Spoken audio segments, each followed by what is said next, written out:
Hi students, இந்த வீடியோவில் நம்ம என்ன பார்க்க போறோம்னு பார்த்தீங்கன்னா current electricity board exam 2025 important numericals பார்க்க போறோம். இந்த நியூமரிக்கல்ஸ் எது 3 மார்க் கம்பல்சரியில் கேட்கலாம் இல்லை 2 மார்க் கம்பல்சரியில் கேட்கலாம்.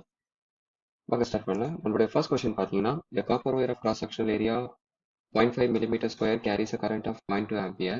If the free electron density of the copper is 8.4 into 10 to the power of 28 per meter cube, then compute the drift velocity of free electrons கேட்டிருக்காங்க. ஒரு numerical problem solve பண்றதுக்கு ரொம்ப முக்கியமான விஷயம் given data.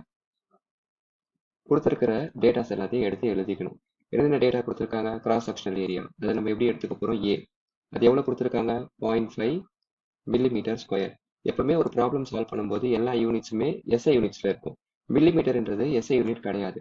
அதனால நம்ம என்ன பண்ண போறோம்னு பார்த்தீங்கன்னா மில்லிமீட்டரை மீட்டராக மாற்ற போகிறோம்.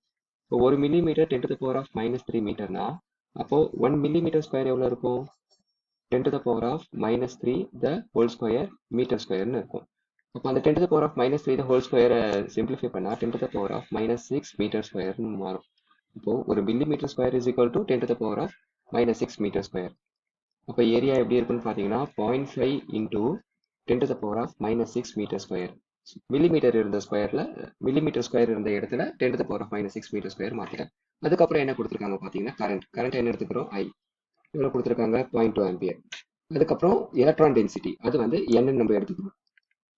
8.4 into 10 to the power of 28 per meter cube அப்படின்னு கொடுத்துருக்காங்க. இப்போ நம்ம இந்த ப்ராப்ளம்ல ஃபைன் பண்ண வேண்டியது என்னன்னு பார்த்தீங்கன்னா drift velocity. drift velocity என்ன எடுத்துக்க போறோம்னு பார்த்தீங்கன்னா vd அப்படின்னு சொல்லிட்டு எடுத்துக்க போறோம்.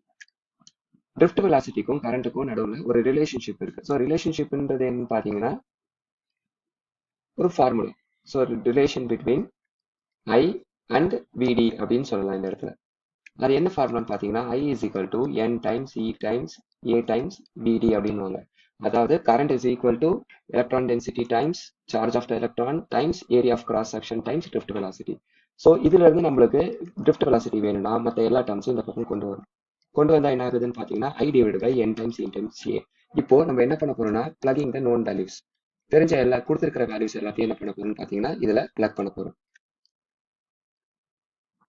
E வந்து சார்ஜ் ஆஃப் த எலக்ட்ரான். நம்ம சாப்டர் 1லேயே படிச்சிருப்போம் ஏற்கனவே. சார்ஜ் ஆஃப் த எலக்ட்ரான் வந்து 1.6 into 10 to the power of -19 coulomb அப்படின்னு சொல்லிட்டு படிச்சிருப்போம். இந்த வேல்யூஸ் எல்லாத்தையும் கொண்டு வந்து இப்போ இந்த ஃபார்முலாவில் பிளக் பண்றோம்.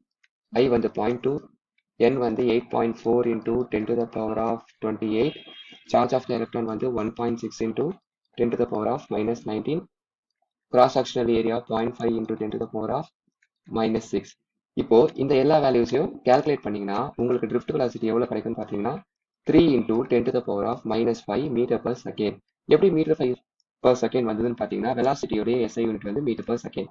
இல்ல இந்த டேட்டாவை நீங்க இப்படியே எழுதலாம் 0.03 into 10 to the power of -3 metre per second. இந்த வேல்யூ எப்படி வந்தது உங்களுக்கு ஒரு கன்ஃபியூஷன் இருக்கும்.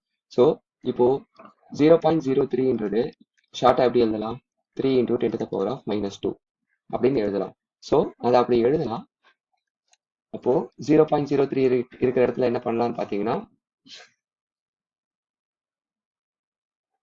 3 into 10 to the power of -2 into 10 to the power of -3 metre per second அப்படின்னு சொல்லலாம். ஸோ இப்போ இந்த ரெண்டு 10 to the power of -2வும் -3யும் கம்பைன் பண்ணா 10 to the power of -5 metre per second அப்படின்னு வந்திருக்கு. ஐ ஹோப் இந்த ப்ராப்ளம் உங்களுக்கு புரிஞ்சிருக்குன்னு நினைக்கிறேன். ஏதாவது ஒப்பீனியன் இருந்ததுன்னா கமெண்ட்ஸ்ல சொல்லுங்க.